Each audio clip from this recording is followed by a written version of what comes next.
বিশ্ববিখ্যাত ইলেকট্রিক গাড়ি নির্মাতা টেসলা অবশেষে ভারতের বাজারে আনুষ্ঠানিকভাবে যাত্রা শুরু করলো।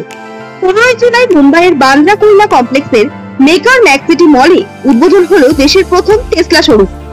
এই শোরুম থেকে বিক্রি শুরু হলো বহু প্রতীক্ষিত টেসলা মডেল ওয়াই, যার প্রারম্ভিক দাম 60 লক্ষ থেকে শুরু।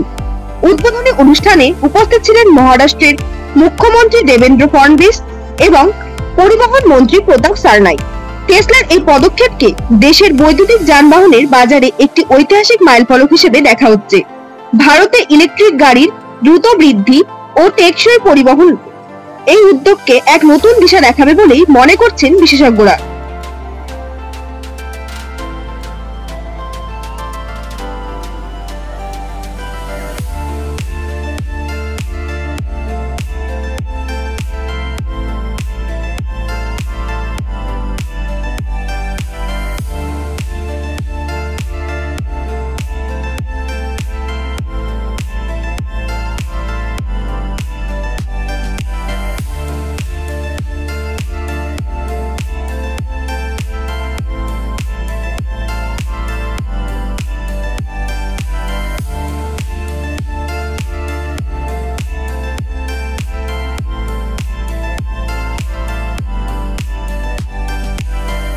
নতুন নতুন আপডেট পেতে সাবস্ক্রাইব করুন নিউজ আপডেট।